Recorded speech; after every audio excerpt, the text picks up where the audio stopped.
Halo, balik lagi sama gue Aca. Kali ini gue mau bahas soal quarter life crisis.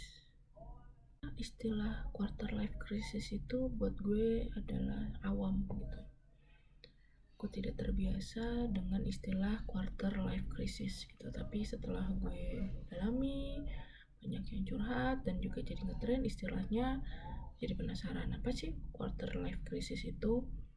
Pada intinya, quarter life crisis itu yang gue temukan dari hasil penelusuran gue sendiri adalah dimana seseorang di quarter life-nya di umur-umur sekitar 20-an itu dia merasakan proses pendewasaan dalam berbagai macam hal, entah itu dari spiritual, entah itu dari pengalaman bekerja dan lain-lain yang itu akhirnya membawa dia ke dalam suatu proses pendewasaan gitu. Nah, itu biasanya dilalui entah dengan kepahitan ataupun ujian-ujian yang memang biasanya agak berat. Kayak gitu sih ya. Coba mohon koreksi kalau misalnya gue salah.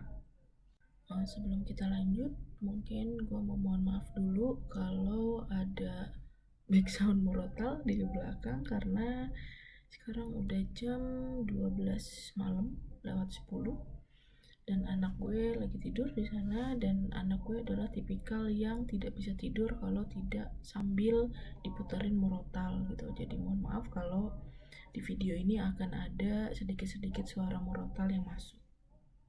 Ya oke, kita balik ke pembahasan tentang quarter life crisis gitu. Setelah gue flashback ke belakang, ternyata ya gue juga pernah mengalami quarter life crisis gue di umur-umur ya 20-an gitu. Ya mungkin bisa gue bilang ketika gue mengalami quarter life crisis itu adalah saat-saat dimana gue berada di titik terendah dalam hidup gue, baik secara spiritual, mental, dan juga pengalaman hidup lah. Quarter life crisis gue itu mulai terjadi di tahun 2011 ketika bokap gue sakit. Beliau kena serangan stroke yang bikin beliau harus dirawat selama lumayan lama lah di rumah sakit gitu. Dan for your information, kalau keluarga gue itu bukan dari keluarga yang tajir lah gitu loh. Jadi di 2011 itu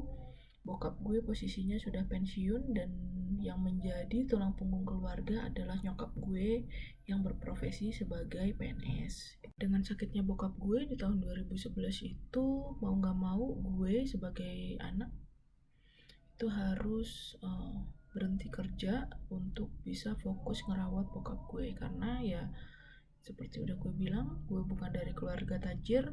Keluarga gue tidak mampu untuk menyewa perawat pribadi ataupun memberikan perawatan yang eksklusif lah untuk bokap gue. Gue waktu itu kebetulan sudah kerja gitu ya, memang belum pekerjaan yang mapan tapi gue sudah bekerja, jadi ya berasa banget gitu kan ketika gue harus berhenti bekerja untuk merawat bokap gue, sedangkan teman-teman gue yang lain itu sudah mulai membangun karirnya gitu. Itu rasanya ada minder, ada sedih gitu, tapi di satu sisi juga ya gue juga bangga karena gue dikasih kesempatan sama Tuhan untuk bisa ngerawat bokap gue sendiri gitu.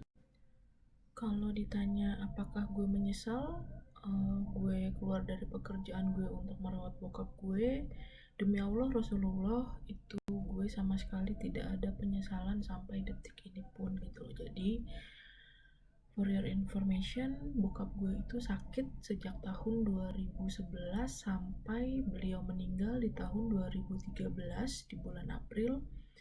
Itu gue merawat full bokap gue, jadi yang tiap hari ada sama bokap gue ya gue gitu. Itu gantian sama adik gue yang waktu itu masih sekolah, dan juga sama nyokap gue yang sambil kerja juga. Yang bikin berat adalah banyak orang yang berkomentar negatif terhadap kondisi gue saat itu.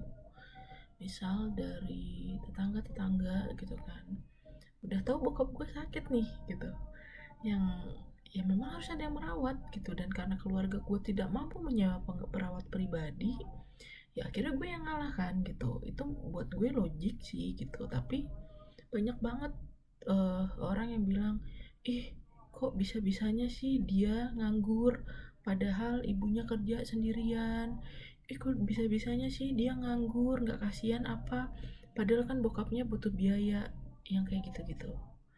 Dan itu gue kemakan omongan orang yang akhirnya membuat secara psikologis itu gue down banget gitu kan. Gue ngerasa minder, gue ngerasa rendah diri, gue ngerasa terbelakang dibanding teman-teman gue yang lain.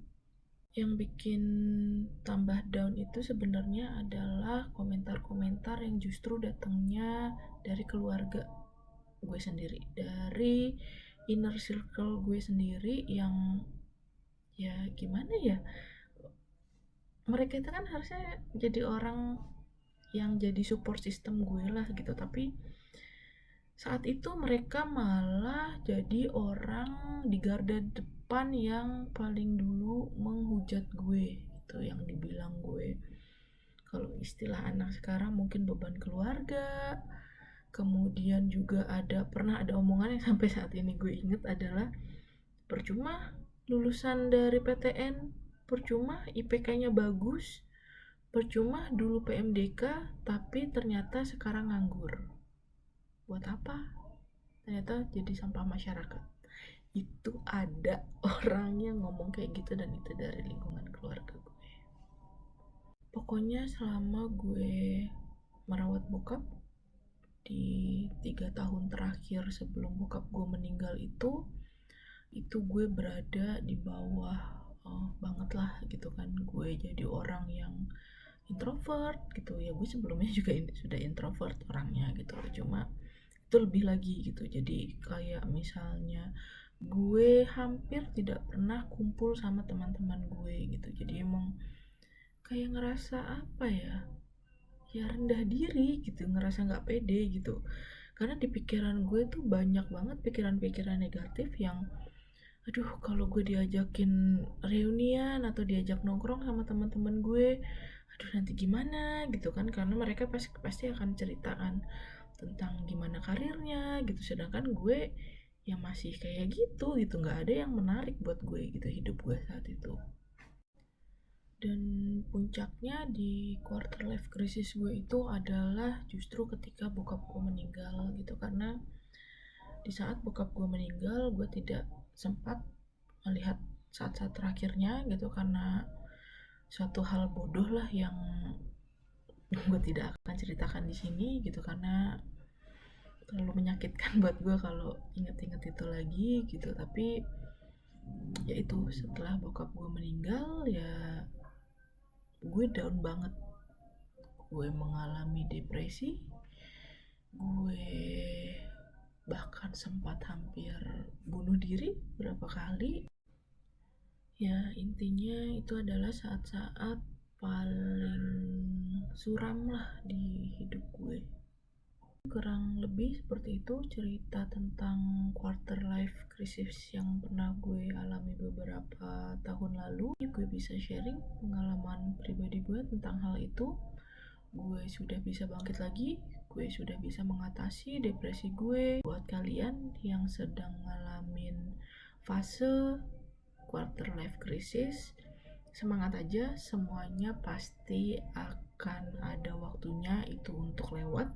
Kalian sedang dipersiapkan sama Tuhan untuk bisa jadi pribadi yang lebih dewasa, yang lebih tangguh, yang lebih bisa nantinya melewati hal-hal yang mungkin ujiannya nanti akan lebih berat. Saran dari gue, kita nggak usah ngebandingin hidup kita dengan hidup orang lain, karena buah di satu pohon aja matangnya nggak serempak di satu waktu kan gitu, akan ada waktunya masing-masing gitu. Jadi nggak usah ngebandingin hidup kita dengan hidup orang, nggak usah dengerin omongan negatif orang juga, karena itu mental health kalian lebih penting. Toh kalian juga kan gak hidup dari orang-orang itu gitu, jadi ngapain dengerin omongan-omongan orang gitu aja sih kalau prinsip gue gitu. Yang penting percayakan semua sama Tuhan, itu pasti akan ada jalan untuk nantinya hidup kalian lebih mudah ke depannya. Itu mungkin sekian dulu video kali ini. Sampai ketemu di video-video lainnya. Bye-bye.